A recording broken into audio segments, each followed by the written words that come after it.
औरतों के ऐसे सोने से घर में आती है गरीबी, रूठकर चली जाती हैं माता लक्ष्मी, धन का होता है नाश, घर में आती है दरिद्रता।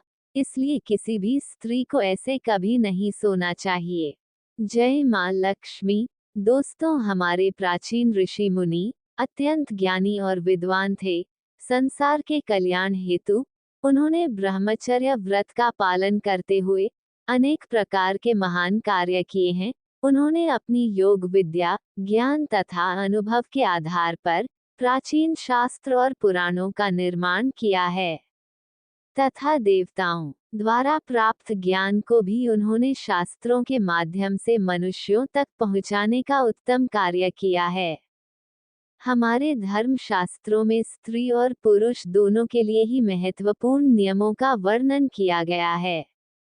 सुबह जागने से लेकर रात्रि को सोने तक किए जाने वाले सभी नित्य कर्मों से जुड़े महत्वपूर्ण नियमों के बारे में हमारे शास्त्रों में बताया गया है कि एक मनुष्य को उत्तम स्वास्थ्य की प्राप्ति के लिए कैसे अपने शरीर को शुद्ध रखना है और इस शरीर को पवित्र करने के लिए नित्य कौन से कार्य करने चाहिए, इसका वर्णन भी हमारे विद्वान ऋषियों ने किया है।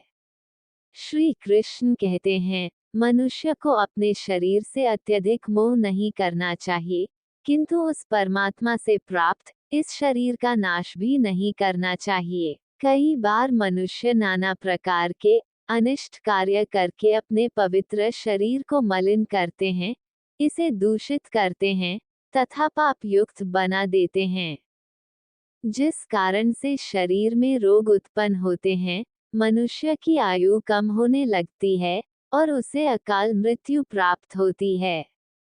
आज हम बात करने वाले हैं मनुष्य को अपने शरीर को पवित्र कैसे रखना है और रात्रि को सोते समय कौन से नियमों का पालन करना चाहिए। खासकर महिलाओं को इस एक महत्वपूर्ण नियम का पालन अवश्य करना चाहिए, अन्यथा जीवन में दुर्भाग्य आता है। सबसे पहली बात है कि मनुष्य को नित्य स्नान करना चाहिए। बिना स्नान किया कभी नहीं रहना चाहिए। स्नान से ही शरीर की शुद्धि होती है।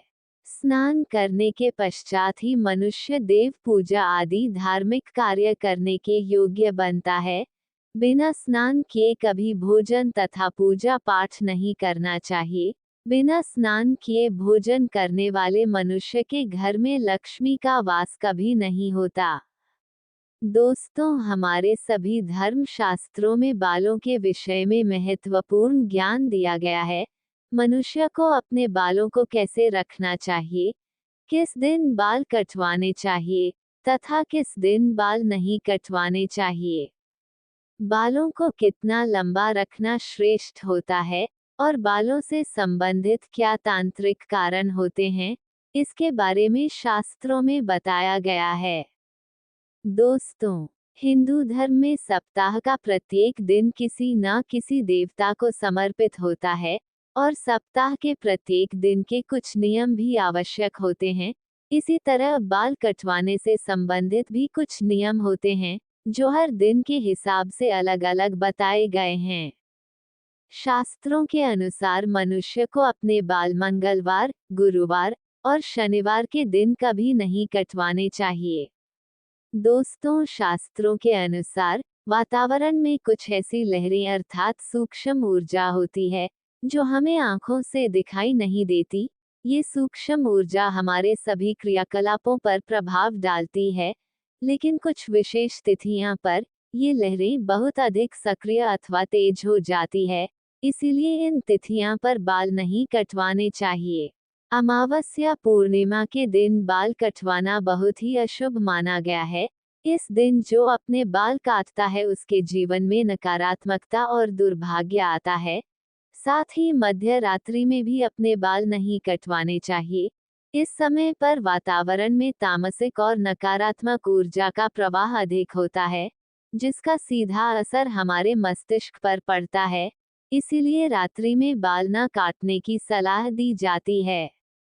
अब जानते हैं कि महिलाओं के लिए बालों से संबंधित कौन से महत्वपूर्ण नियम बताए गए हैं।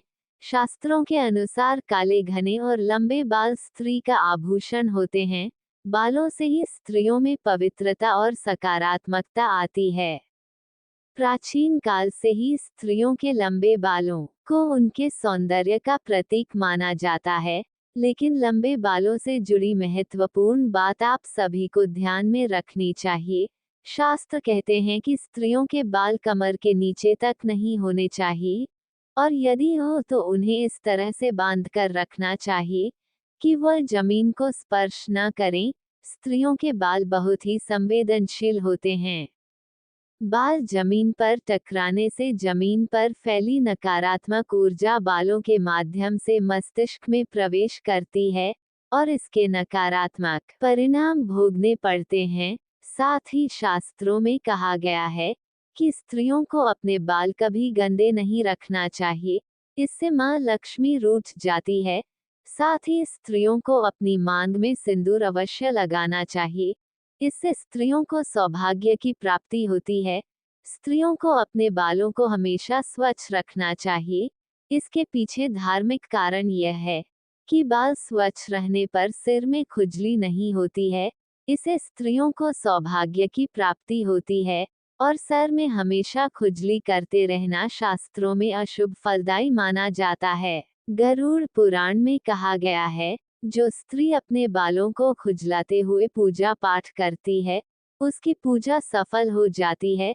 स्त्रियों को दोनों हाथों से जोर जोर से अपने बाल खुजलाते हुए गुरुजनों तथा बड़े बुजुर्गों से बातें नहीं करनी चाहिए। बालों को सुलझाते समय जो बालों का गुच्छा निकलता है उसे अच्छे से फेंकना चाहिए। उसे यहाँ वहाँ फेंकने पर उसका दुरुपयोग हो सकता है, क्योंकि तंत्र मंत्र साधना और जादू टोने में हमेशा लंबे बालों का उपयोग किया जाता है।